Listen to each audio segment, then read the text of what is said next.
Hey guys, how's it going? This is Emanuel.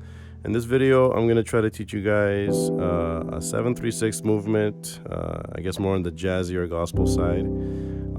It'll be in the key of G, and you guys might have come across the reel that I have on Instagram. And if you guys haven't yet, feel free to follow me on Instagram and Facebook, since I have a lot of material there that's a little different than what I usually have here on YouTube. So yeah, that's what I'm going to try to show you guys. We're going to be in the key of G. And just to recap, a 7-3-6 movement is pretty much used when you want to go from a 1 to a 6, or in this case from G to E minor.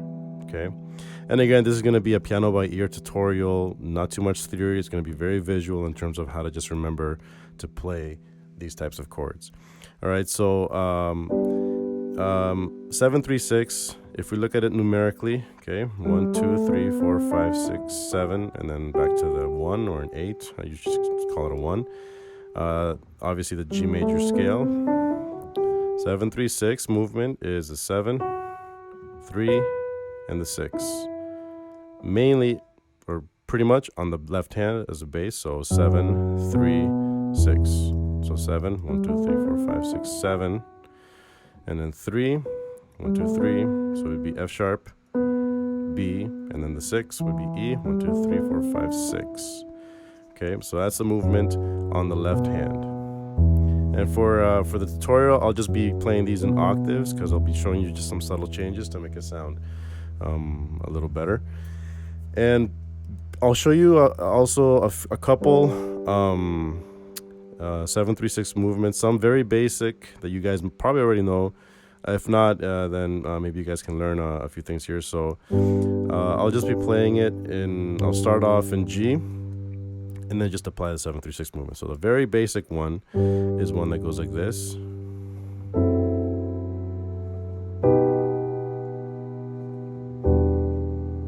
Okay, so 7 on the bass, the left hand, and we play this chord, which is pretty much an A minor in this inversion, and then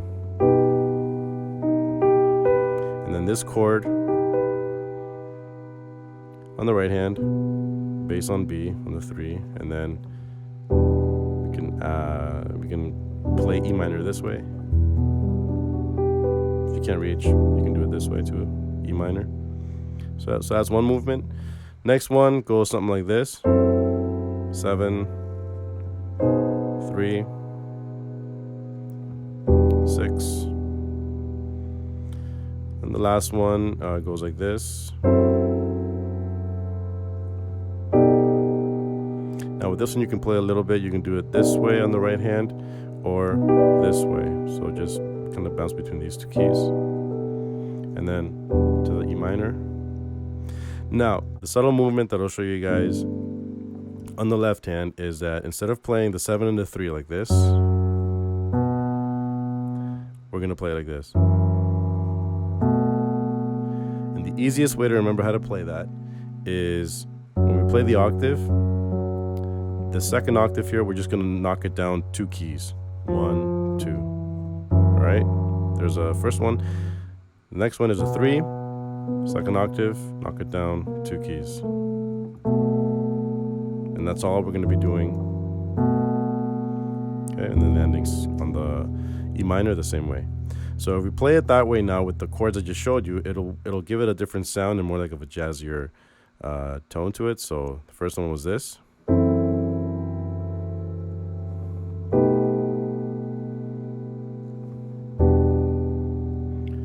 Okay, the next one was this. I believe it was this one. Now that one has more of a jazzier sound. And we can do a little walk down here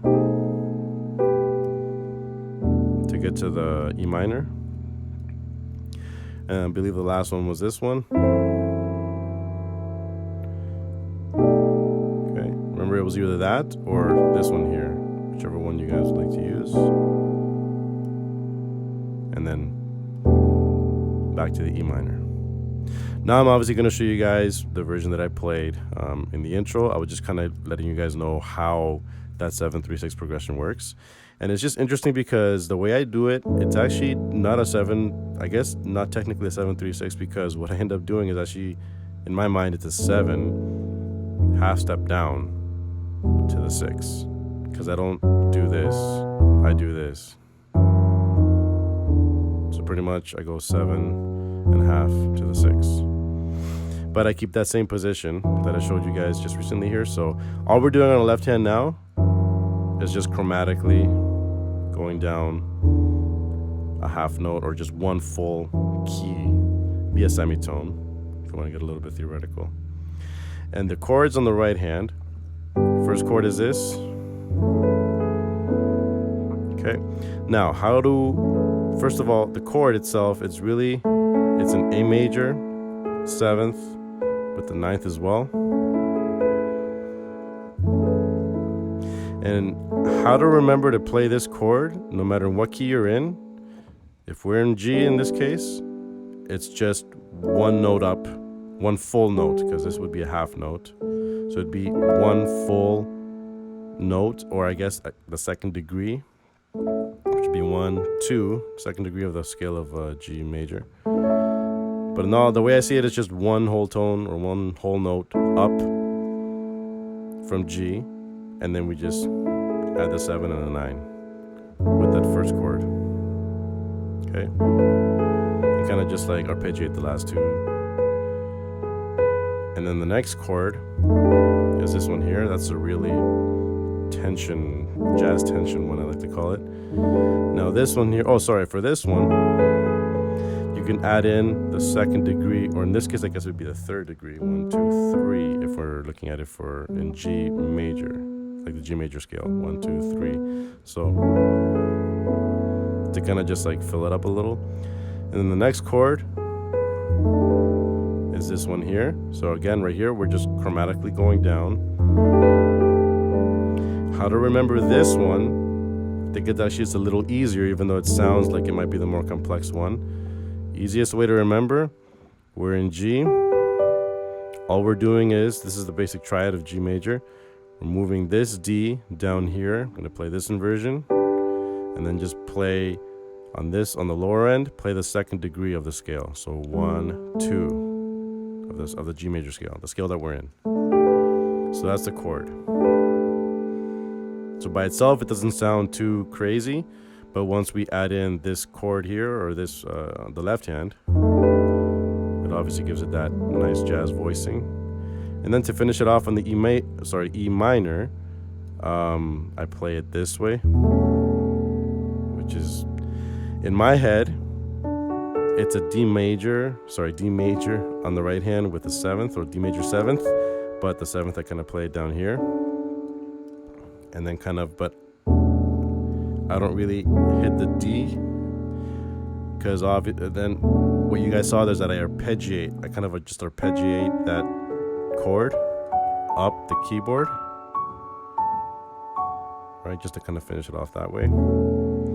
So I guess initially you don't have to. There's nothing wrong if you do it. So it still sounds pretty decent. So that is pretty much it. And then you finish off on the G, on the 6, or on the E minor. And again, like I said, you just arpeggiate it up the keyboard, right? It's just this chord. And then right here, I kind of convert it into that major 7-9, a D major 7-9, to kind of finish it off that way, right? So if you want to come back down as well, just play around with it if you guys want. But that is pretty much the way I dissect that progression.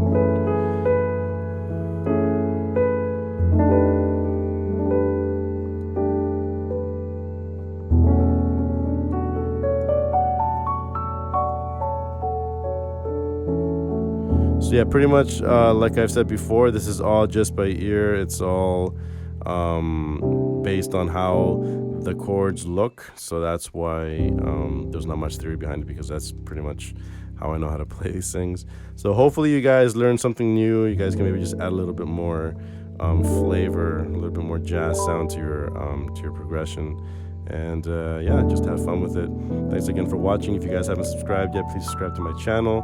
Trying to just upload new videos now, more in English, because I know I've been getting a lot of requests from my other platforms that they want more. You guys want more English tutorials, so that's what I'm trying to do now. So again, thanks for watching. Hope this video will help. Please like and share, and we'll see you guys in my next video.